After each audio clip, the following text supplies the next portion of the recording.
বন্যায় রাজ্যের দুর্যোগপূর্ণ পরিস্থিতি থেকে উত্তরণের জন্য সব মিলিয়ে 564 কোটি টাকা প্রদানের প্রস্তাব দিলেন মুখ্যমন্ত্রী।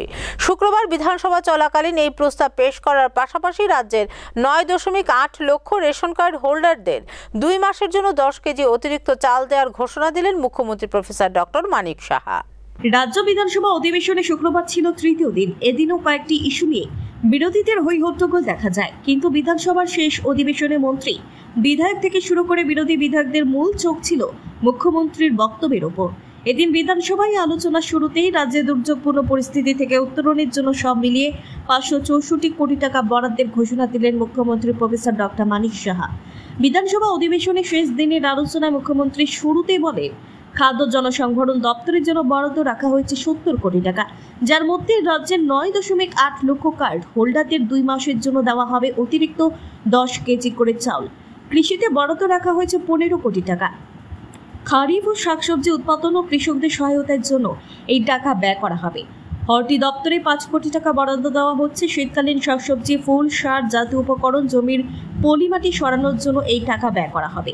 এছাড়াও ARDD-তে 5 কোটি, বিদ্যালয় শিক্ষা দপ্তরে বন্যায় ক্ষতিগ্রস্ত থেকে উত্তরণ এবং স্কুলে ছাত্রছাত্রীদের বিনষ্ট হওয়া বইপত্র পুনরায় কিনে দেওয়ার জন্য 12 কোটি টাকা এবং পূর্ত দপ্তরে 50 কোটি টাকা প্রদানের ঘোষণা দেন। এছাড়াও নগর উন্নয়ন দপ্তরের রাস্তা ও ড্রেনের জন্য 12 কোটি টাকা, গ্রাম উন্নয়নে ড্রেন ও রাস্তাঘাট নির্মাণ, অফিস ঘর মেরামত করার জন্য 40 কোটি টাকা এবং স্বাস্থ্য বিভাগ 10 কোটি টাকার প্রদানের প্রস্তাব পেশ করেন মুখ্যমন্ত্রী। ঘোষণা করতে চাই ডিপার্টমেন্ট ওয়াইজ, আমি সেটা বলছি। একটা হচ্ছে খাদ্য ও জনসংভরণ 70 কোটি টাকা, পরবর্তী 2 মাসের জন্য প্রতি মাসে রেশন কার্ড প্রতি 10 কেজি অতিরিক্ত চাল প্রদান। এটি রাজ্যের প্রায় 9.8 লক্ষ রেশন কার্ডধারী জনগণ উপকৃত হবে। এই যে 70 কোটি টাকা আমি বললাম, এটা খাদ্য জনসংভরণ।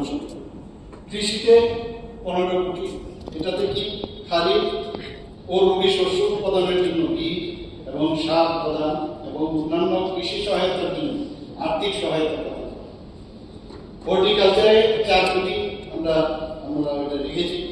শীতকালীন শাকসবজি ও ফুল চাষ, পান, বরজ মেরামত, তাছাড়া সার জাতীয় উপকরণ ও ক্ষতিগ্রস্ত জমি থেকে পলি, অনেক জায়গায় পলি জমে গেছে, সবাই জানি সাংঘাতিকভাবে ক্ষতি করেছে। সেই অবসানের জন্য আর্থিক সহায়তা প্রদান করা হর্টিকালচারে 5 কোটি টাকা।